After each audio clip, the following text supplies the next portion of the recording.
Lucky,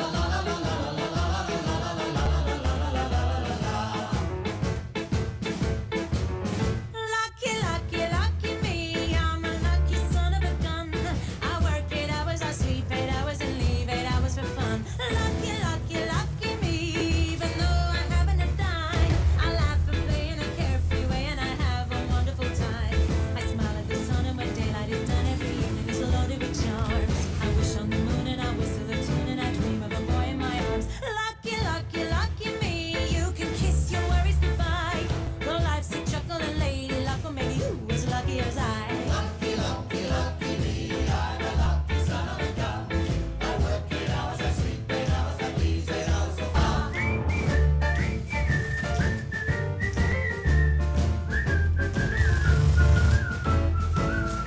Lucky, lucky, lucky me, I'm a lucky son of a gun. I work 8 hours and I sleep 8 hours, that leaves 8 hours for fun. Lucky, lucky, lucky me, even though I haven't a dime. I laugh and play in a carefree way, and I have a wonderful time. And the sun, when the daylight is done, every evening is loaded with charm. Oh, and then I wish on the moon, and I whistle a tune, and I dream, dream, dream of a boy in my arms. Lucky, lucky, lucky me, you can kiss your worries goodbye. Through life just chuckle, and lady luck, she'll make you as lucky as I.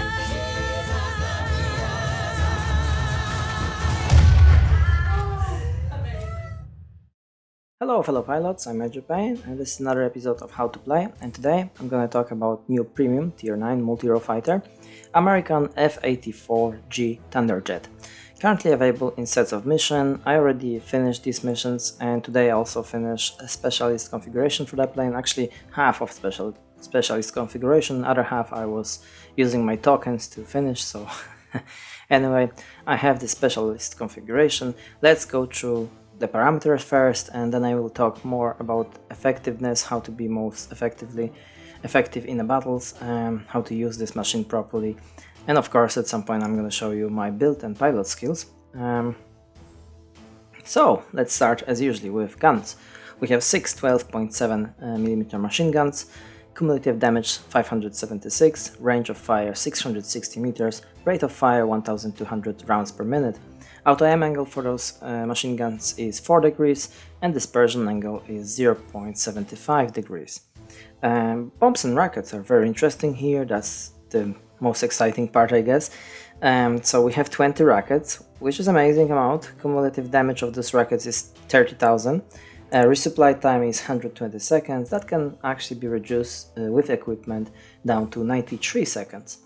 Optimum distance for those rockets is only 1160 meters, and that is like 3 seconds of flight time for this rocket. Maximum flight time for this rocket is 4 seconds, so the range could be more. It depends on RNG, so basically RNG decide how long this rocket will fly, and that determine the range.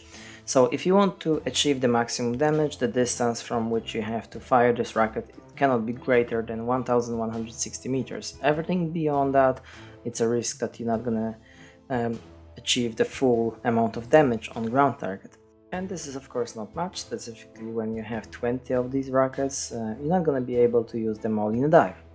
It's not gonna be like in F-84B Tech 3 version of this plane, where we have 2 tiny team rockets, much bigger rockets with much greater distance, so we can fire them first, and then we can still fire 12 of Havar Mk25 rockets. Yeah. Okay, now let's go to the survivability. We have 570 hit points, not great, not terrible. Resistance to damage 55, resistance to fire 60, and the biggest advantage of this plane, allegedly, airspeed.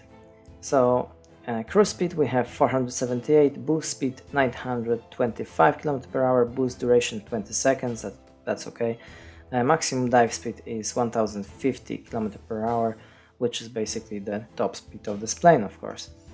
And then we go into the maneuverability, and it's 0.3 seconds less than the Tech Tree plane, F-84B.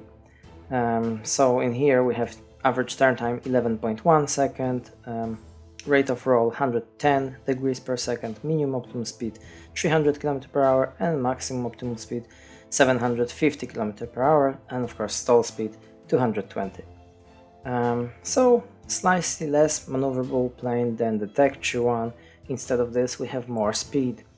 I personally prefer the Tech Tree plane with more maneuverability. I think this is more valuable asset in a game, in a battle. Anyway, altitude performance are very good in this machine. We have 1800 meters of optimum altitude and 151 meter per second of rate of climb, so it's very good. What we're getting here is a clone of the Tech Tree F-84B, just with better speed, but with less maneuverability, and instead of 2 heavy rockets we get 8 small ones. So that's how we could basically sum up this plane, but it's a premium and it's for free if you finish the mission.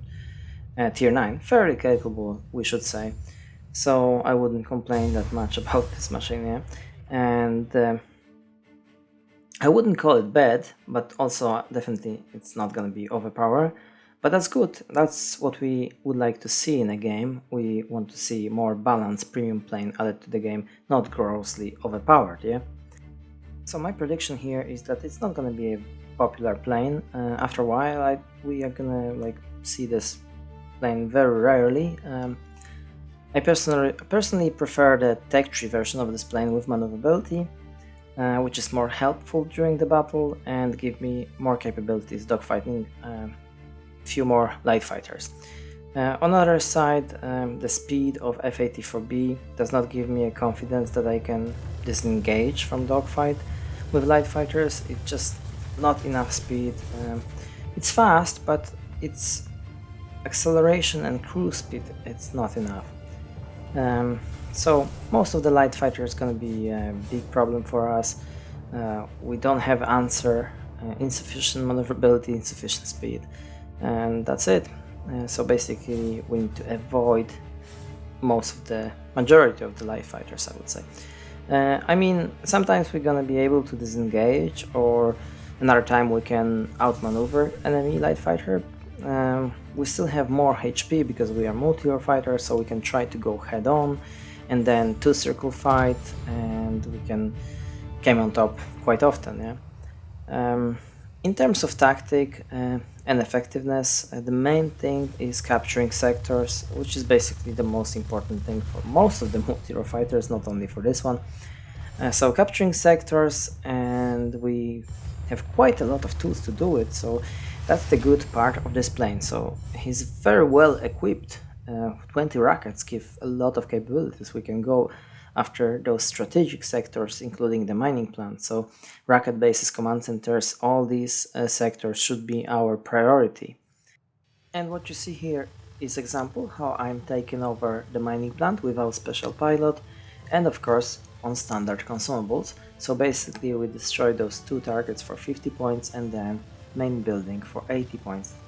Altogether 180 capture points, and that will flip over the mining plant. But it's not so easy as we may think it will be, because we have 20 rockets, so we may think that it's easy, but it's not.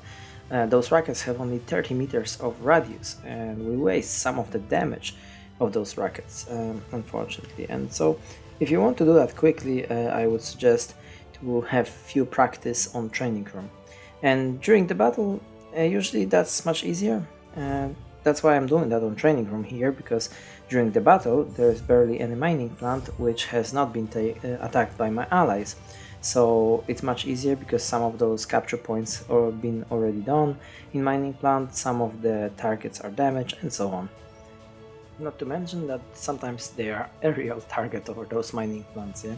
Some ground attackers which didn't manage to leave the mining plant on time, or some defenders like multi-wars or light fighters, bots or humans. Alright, another example is gonna be with special pilot on that other mining plant.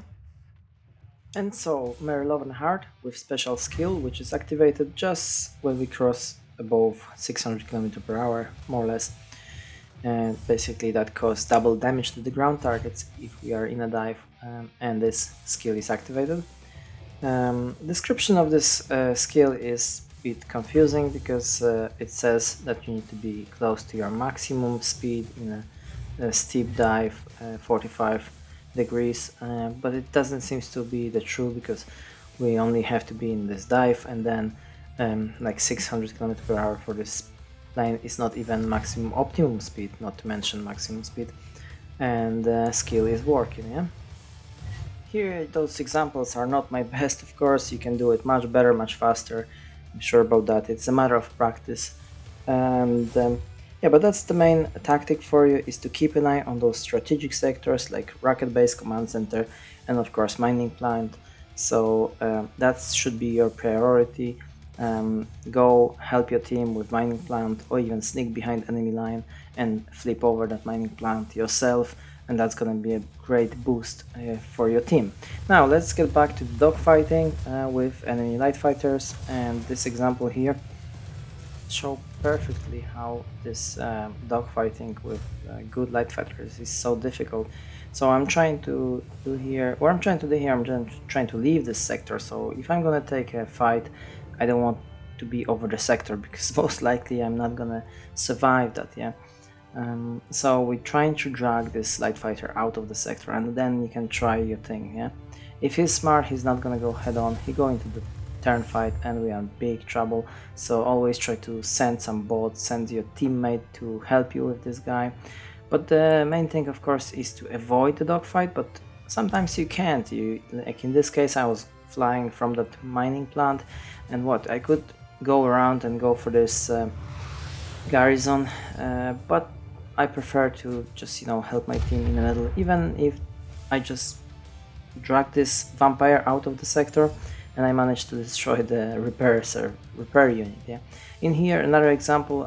Later I'm going to this sector, and I know this vampire is on that sector, but he's below, so I ignore him. I go after bots. I go after air defense aircraft.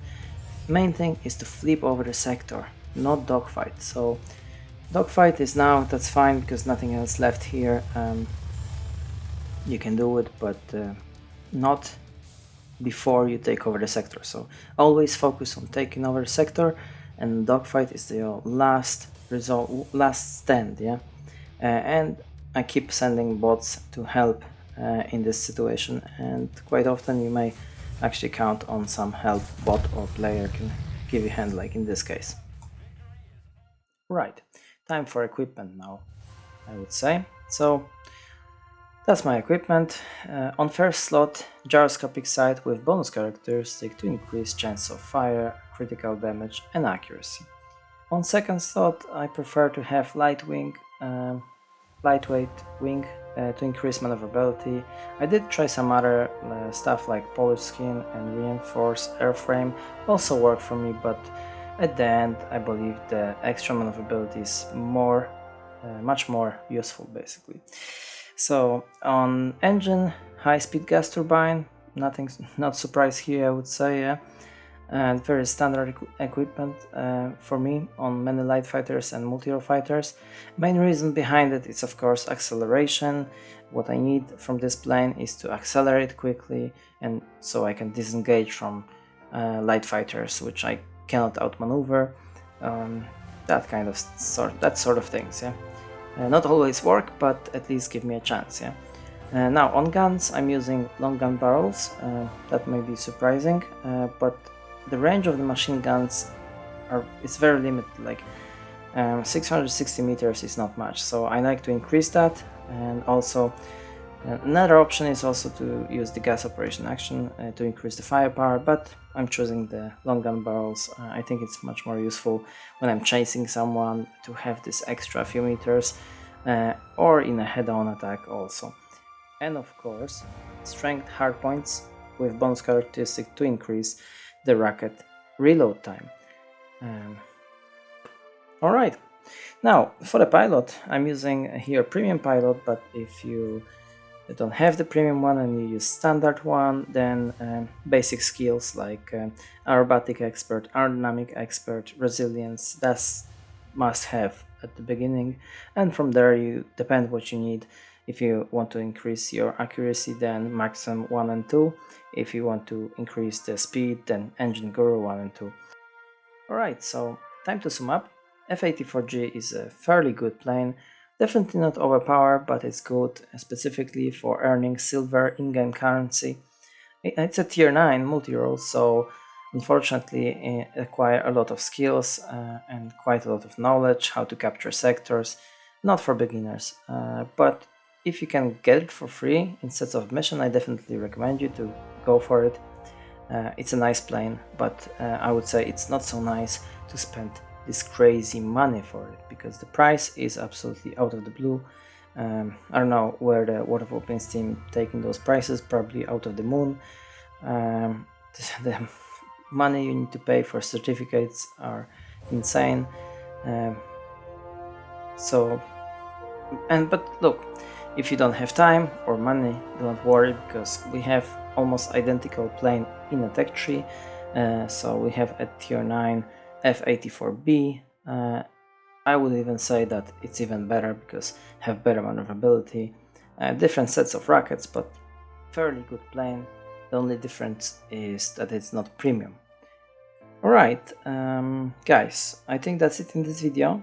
Thank you very much for watching. I hope you like it, found it useful. If so, please leave a like and subscribe for future content. Let me know in the comment section what you think about this plane when you get it.